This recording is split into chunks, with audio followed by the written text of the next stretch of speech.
What's good, anime fans? It's your boy J-Rock here, back for another video, man. We've covered Yu-Gi-Oh, we've covered Beyblade, we've covered Pokemon, and we've covered other nostalgic animes in other videos. If you haven't seen those, please go check those out. But yeah, man, today we're here to cover one of my favorite childhood animes growing up, which was Bakugan. If you do not know what Bakugan is, it came out in 2007. It is a popular toy series created by Aldrich Saucier. His idea was picked up by Sega Toys, and Spin Master became what is now, it became popular and it became what is now today as Bakugan. The original series, Bakugan Battle Brawlers, came out in 2007. It had our original characters like Dan Kuso, Shun Kazami, Alice, Julie, Marucho, Runo. My favorite out of the Battle Brawlers was Marucho and his Preyas. The original Bakugan story revolved around Dan Kuso. One day his life changes when cards start falling from the sky. Him and Shun, with those cards, create the game Bakugan, and him and his friends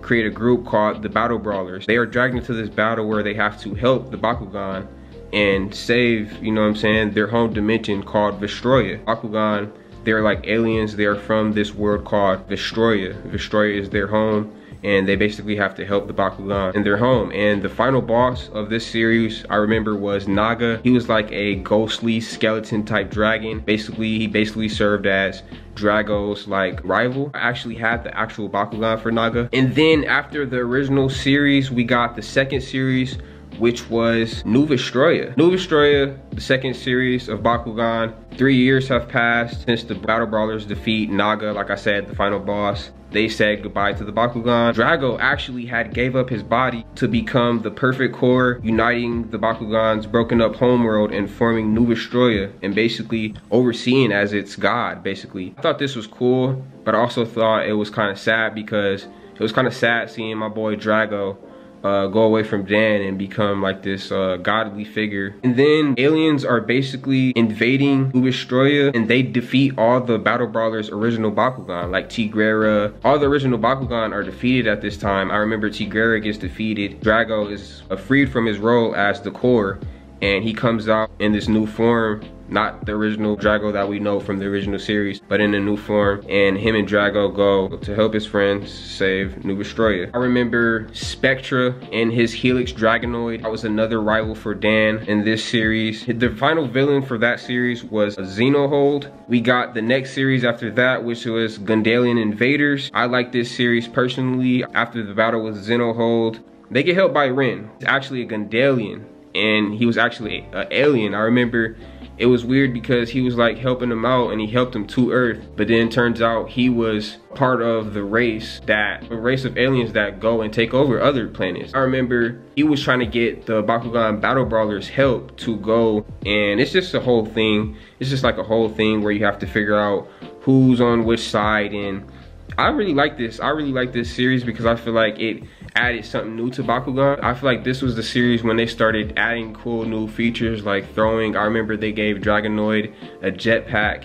I remember they gave new attachments. It was like new attachments that you can put on your Bakugan. After Gundalian Invaders came out in April of 2011. Then in February of 2011, Bakugan Mectanium Surge came out. Bakugan Mectanium Surge was very different. It was like the future basically of Bakugan. This story was very different. I remember Drago was in a new form. I think Shun had a whole new Bakugan. The series, he always gets like a new Bakugan. I remember he had Ingram, but yeah, man, he had different Bakugan. This series was different. I remember Drago was going crazy and he loses control in a couple battles, and it causes Dan to lose fans in this series. I remember Dan leaving in this series to go train, and I remember Shun becoming like the leader of the Battle Brawlers. And I remember Marucho having like a really smart role in this series. I remember him having like a room where you can like go open up battle rooms for you to be able to battle with your Bakugan in. I remember Marucho was very important in Mectanium Surge. In this story in Mectanium Surge, Dan has visions about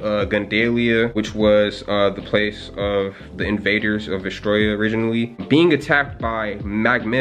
Magmel was a big villain for Bakugan. And it turns out my boy was actually a villain that we actually defeated, Barodius. Magmel was actually Barodius. Dan and Drago have a big battle, big final battle with Magmel and his Razornoid. After Dan and Drago beat Razornoid, months passed. It's all peaceful. And it's all peaceful until some Bakugan who literally break out of their Bakugan and start rampaging. Basically some Bakugan breaking free from the form. Bakugan were their own characters pretty much. They could think and speak. And the Bakutech, I just checked it out. I'm not gonna lie. It looks decent. It looks kind of like Teletubby art. Like I said, they switched up the art style. Bakugan Battle Planet, which is also about Dan Kuso. So Bakutech, which like I said, had the Teletubby art style. It was like chibi style.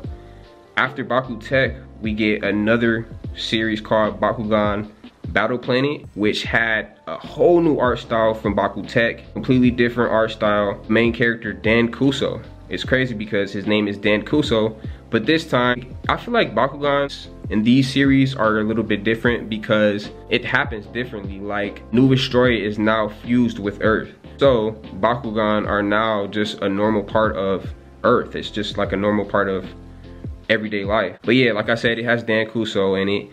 I kind of like the Bakugan Battle Planet. Like I said, I checked it out. Another reason why I like it is because they introduce a black character in Bakugan, man. And I love that. His name is Winston. I think that's very neat that they added, you know what I'm saying, some unique, different looking characters in Bakugan. In this Bakugan iteration, I feel like the animation style is more like a game. It's more like, I don't know, it's more HD, it's more new. It looks kind of like Pokemon and it looks kind of like Beyblade, the modern Beyblade art to me. But after Battle Planet, we got Armored Alliance in 2020, which was a sequel to Battle Planet. The same crew. We get a new blonde-haired guy in this one. We have characters that look kind of like the OG characters from the original Bakugan, like a Masquerade lookalike. We get another series after that called Bakugan Geogen Rising in 2021. It has the same crew. They added 2 more characters.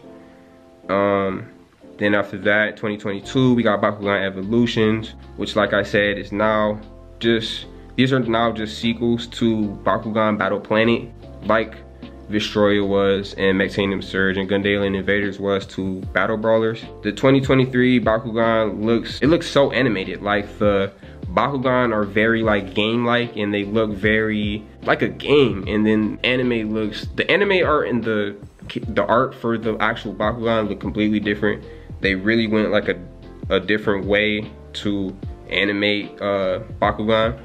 You guys let me know down in the comments which art style you prefer for Bakugan. Let me know which series or which iteration you like best for Bakugan. Like I said, I was more familiar with Battle Brawlers, Nuvastroya, Gundalian Invaders. I was more familiar with those. I think the last series I watched was Gundalian Invaders. You guys let me know in the comments what you guys think. If you guys enjoy videos like that, like I said, smash the like button, subscribe, turn on post notifications so you're notified.